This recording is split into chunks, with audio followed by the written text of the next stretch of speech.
అధ్యక్ష, ఇందాక గౌరవ శాసనసభ్యులు కామినేని శ్రీనివాసరావు మాడుతూ అప్పుడు అందరూ ఇండస్ట్రీ కలవడానికి వెళ్ళినప్పుడు సైకో గారిని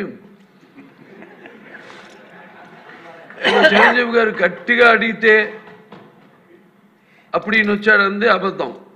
గట్టిగా ఎవడు అడగలేదు అక్కడ.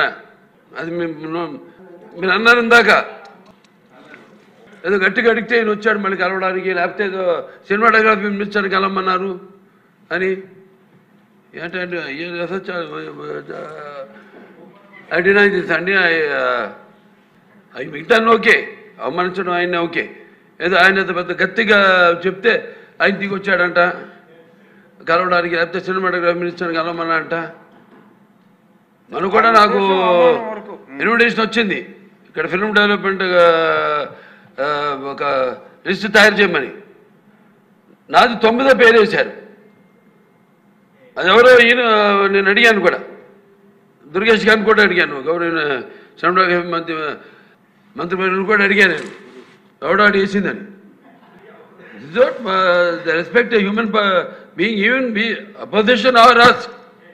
9వ పేరు వేశారు. ఇదే అదేదో గట్టి ఎవడు అడిగాడు, గట్టిగా అడిగితే పంపించారు లోపలికి, వచ్చి అడిగాడు కలవడానికి. Sorry, I want to clarify this. Very good sir. బహుశా ఆయన మరి ఏమన్నా మ్యాన్షన్ హౌస్ 2 మింగి వచ్చాడేమో మరి నాకు తెలియదు. చాలా దౌర్భాగ్యంగా శాసనసభలో ఆ విధంగా ఎవరు మాట్లాడరు, బయట కూడా ఆ విధంగా మాట్లాడరు. అసలే కోతి కళ్ళు దాగిందన్నట్టుగా అసలే పెద్ద సైకో. దానితో పాటు 2 మ్యాన్షన్ హౌస్ ఆఫులు తాగి వచ్చినట్టున్నాడు, ఇష్టం వచ్చినట్టుగా మాట్లాడేటువంటి ప్రయత్నం చేశారు. జగన్మోహన్ రెడ్డి గారు వాడు వీడు అంటమే కాకుండా సైకో అన్నాడు. సైకో అన్నప్పుడు సభలో ఎలా నవ్వారో చూశారు కదా కేరింతలు. ఇవలో విలువలు లేవు, సభలో గౌరవాలు లేవు, ఇష్టం వచ్చినట్టుగా మాట్లాడేటువంటి ప్రయత్నం చేస్తున్నారు. ముఖ్యంగా బాలకృష్ణ గారు ఆ విధంగా మాట్లాడటం చూస్తే ఒక విధంగా జాలి కూడా ఇస్తుంది. ఎందుకంటే బాలకృష్ణ గారు పెద్ద తెలివిగలవాడు కాదు, అమాయకుడు కూడా, సైకో పేషెంటు. ఈ పేషెంటు సైకో కాకపోతే ఇవాళ చంద్రబాబు నాయుడు స్థానంలో ఆయన ఉండేవాడు. సరే, ఆయనకి ఏదో ఒక శాసనసభ్యత్వాన్ని ఇచ్చి బావగారు గౌరవిస్తున్నాడు, దాంతోనే సంతోషపడుతున్నాడు.